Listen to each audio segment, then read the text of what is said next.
Mengulas rencana reuni persaudaraan alumni 212 sudah bergabung bersama kami intelektual NU Zuhairi Misrawi dan juru bicara PA 212 Haikal Hasan. Assalamualaikum, selamat sore Bapak-Bapak. Selamat sore, Waalaikumsalam warahmatullahi wabarakatuh. Oke, saya ke Pak Haikal Hasan terlebih dahulu. Artinya maju terus ya rencana 212 meskipun tidak dapat izin, formatnya yang diubah.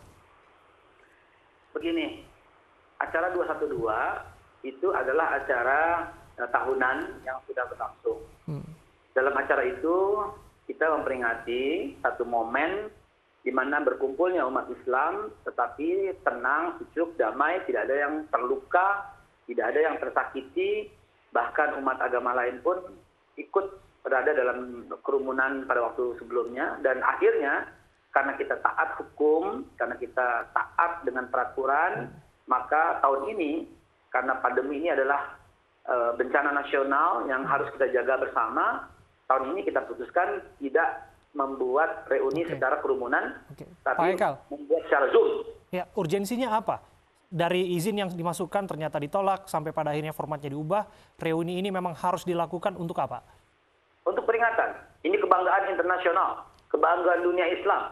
Dimuat di semua koran di internasional, bahwa kerumunan umat Islam terbesar sepanjang masa ternyata tidak menimbulkan kerusuhan apapun, bahkan bahkan dengan kedamaian, dihadiri oleh Presiden Jokowi, dihadiri oleh Panglima, yaitu Pak Gatot Nurmantio pada waktu itu, dihadiri, bahkan keynote speaker-nya itu adalah Bapak Kapolri, Bapak Tito Karnavian, dan para Menko pun ikut hadir. Ini merupakan kebanggaan nasional. Bahkan Pak Jokowi kan membanggakan di depan para investor Australia. Inilah kalau umat Islam kumpul, maka yang terjadi adalah ketenangan, kedamaian, bahkan Monas lebih bersih sebelum sama sesudah acara. Ini mesti kita rayakan. Baik, Babe, dengan berubahnya format ini, tujuannya untuk ada webinar ini apa sih, Babe? Ya, semua masyarakat ingin menanti.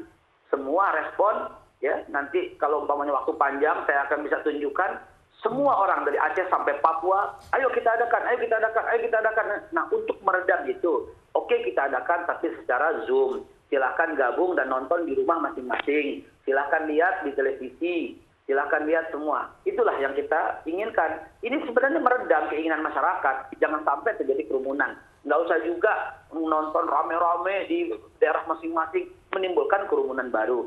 Silahkan tonton di tempat masing-masing melalui Zoom, melalui TV yang akan kita sebarkan, melalui YouTube, Facebook, Twitter, atau Instagram. Nanti akan kita umumkan. Jadi untuk meredam aja. Semua orang ingin sekali. Oke, kita ke Mas Zuhairi.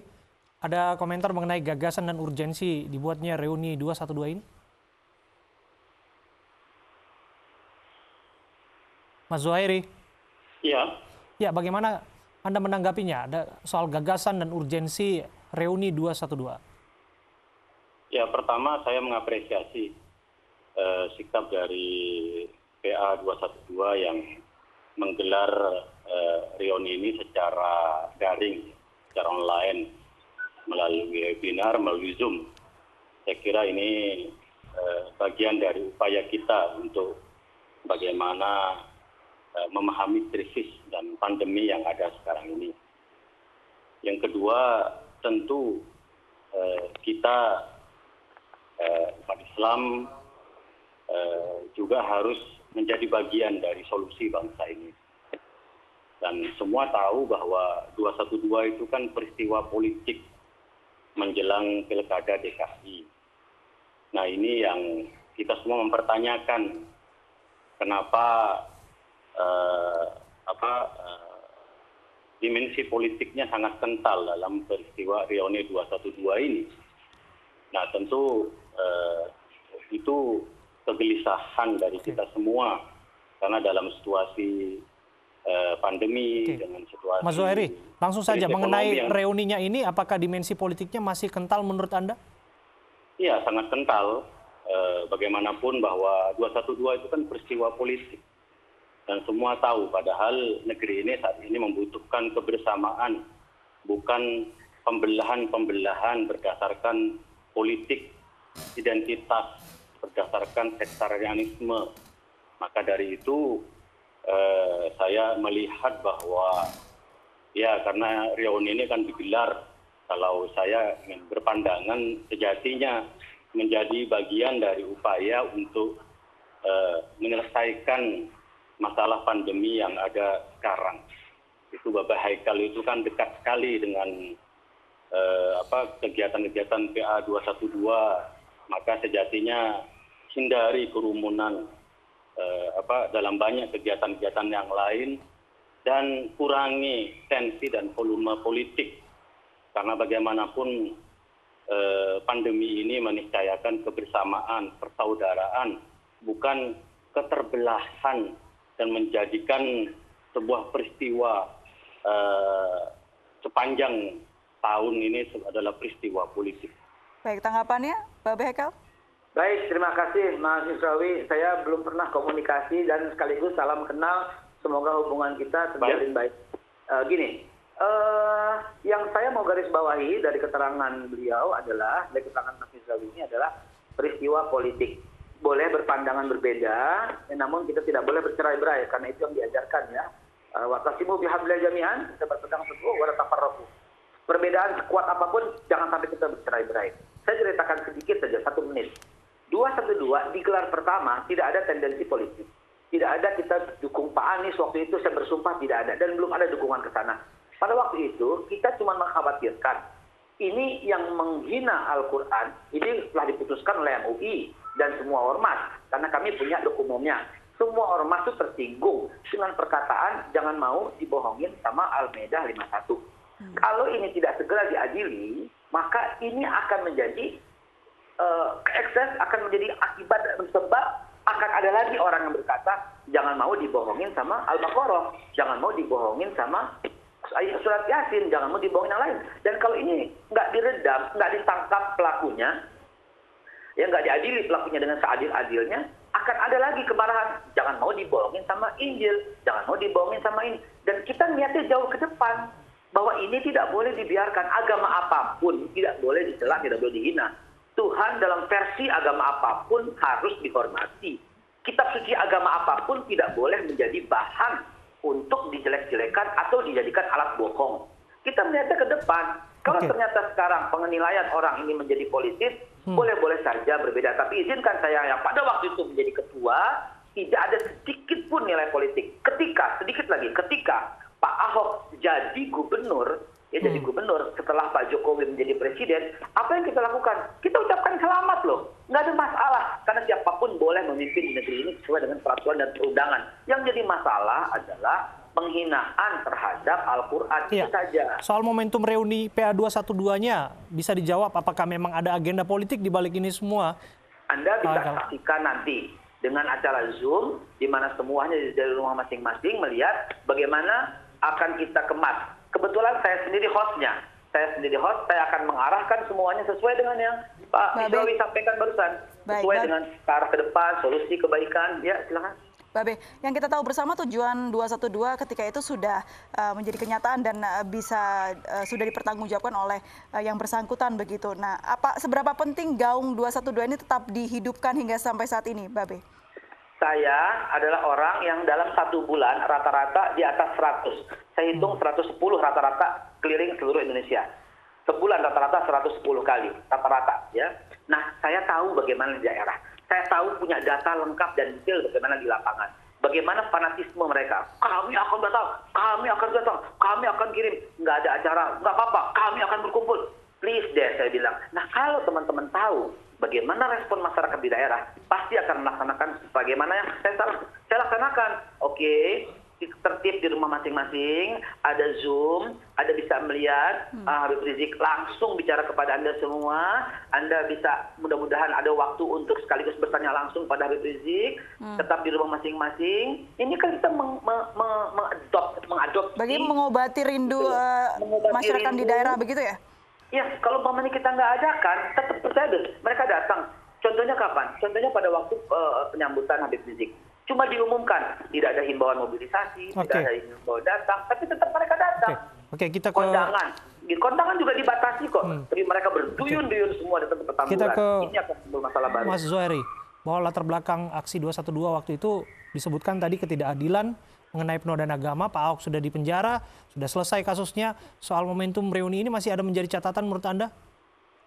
Iya, semua orang bisa melihat, semua orang bisa membaca, semua orang bisa merasakan, siapapun yang mempunyai hati nurani, bahwa marilah akhiri pembelahan-pembelahan di Republik ini. Kita menatap masa depan. Apa yang terjadi di masa lampau jadilah pelajaran bagi kita semua. Bahwa Pancasila, Bung Karno mengajarkan kepada kita semua, Hadratus Syekh Hasyim Asy'ari mengatakan bahwa hubul waton minal iman. Cinta tanah air adalah bagian dari iman. Tadi Bapak Haikal menyebut ayat wa'tasimu bihablillah wa la tatafarraqu. Mari kita bersatu umat Islam sebagai bagian dari bangsa ini. Maka sebaiknya untuk kemaslahatan tidak perlu ada reuni 212. Tetapi karena Bapak Haikal dan teman-teman PA 212 sudah merencanakan ini, maka ya kita tidak bisa melarang, ya kan?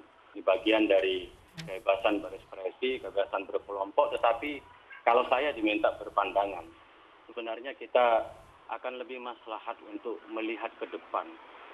Bagaimana kita saling bersatu padu, saling mengajak kepada kebajikan. Maaf Bapak Haikal, kita kalau mendengarkan ceramahnya Habib Rizik itu bukan tambah adem, kita ini tambah panas. Belum lagi Bapak Haikal tuh sahabat-sahabatnya kemarin menyebarkan video Hayya 'alal Jihad. Bapak Haikal itu tahu itu berbahaya sekali. Ini situasi negara damai, krisis pandemi, kita butuh persatuan. Maka Nahdlatul Ulama mengajarkan kepada kita semua pentingnya ukhuwah.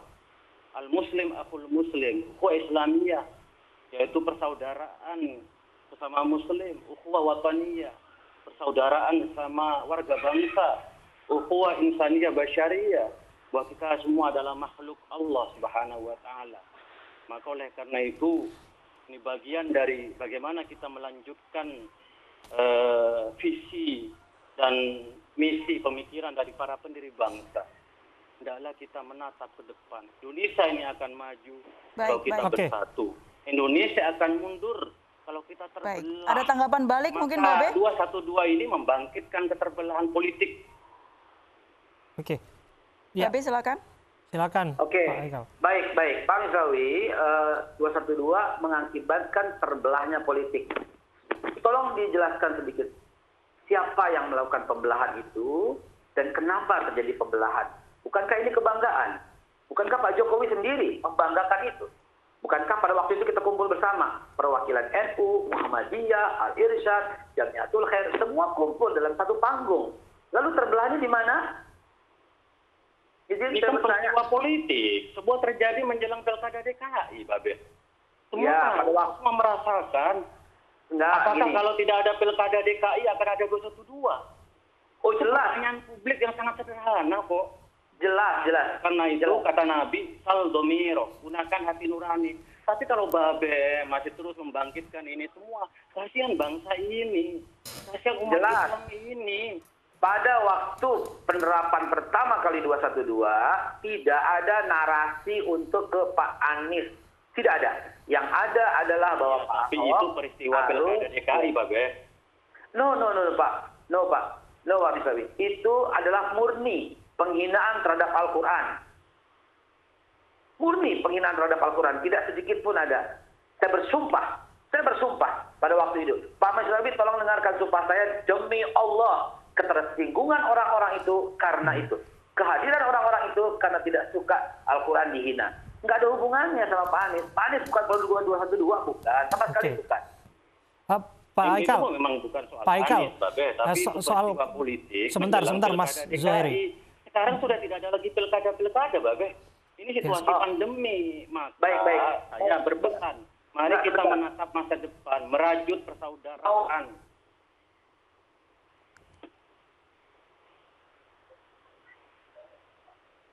Halo? Ya, silakan. Kami menyimak, Pak Haikal. Ya, artinya pertanyaannya gini, kalau 212 pertama, itu tidak ada urusan politik. Sekarang, karena saya telah berjalan ke semua kota, justru keinginan orang-orang untuk datang, karena kerinduan dengan Habib Rizik, akhirnya kita putuskan harus tetap di Zoom. Pak Haikal. Itu. Pak Haikal, Kita berbicara soal format acaranya saja. Kalau tadi supaya kita tidak setback lagi. Kalau pandangan saya, andai jangan kata terlalu jauh. Saya dengar siap. Kita tidak setback lagi ke belakang mengenai apa yang terjadi di 212. Saya ingin tahu format acara yang nanti mengisi acara di Zoom itu Pak Rizik Syihab, Imam Besar FPI juga hadir? Tidak, beliau melalui Zoom. Melalui Zoom. Oke, dipastikan bahwa kondisi beliau siap dan juga ikut berpartisipasi dalam acara itu ya? Oh iya, pasti. Beliau melalui Zoom. Dan kita undang banyak tokoh, Pak Mahfud MD. Ya, itu banyak loh dari menteri-menteri kita undang. Dari Menko, semua kita undang semua rata. Gitu. Dan kita kasih alamat Zoom-nya untuk bergabung. Oke. Bagaimana tanggapan Anda, Pak Zuhairi? Kita mau dialog, kita mau dialog. Begini, seperti yang saya katakan tadi bahwa saya dan kita semua tidak bisa melarang reuni 212.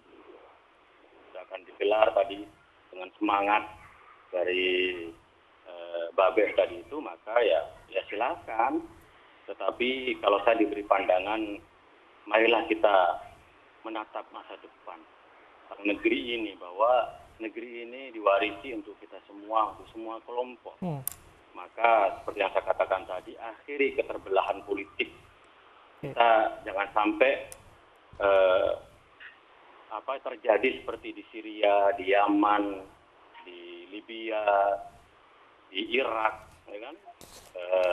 Di Mesir terjadi pembelahan politik. Maka tapi Mas Zuhairi, mengenai diskusi tidak ada masalah ya? Mengenai diskusi tidak ada masalah ya?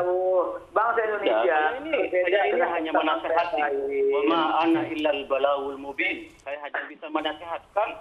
Terserah pada Babe yang akan menasehatkan. Tapi kalau saya ingin menasehati, mari kita dorong persaudaraan dan persatuan.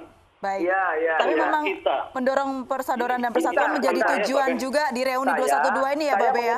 Nih, kami mengundang semua tokoh. Tujuannya apa kalau bukan persatuan? Baik. Kita mengundang semua ormas. Tujuannya apa kalau bukan persatuan?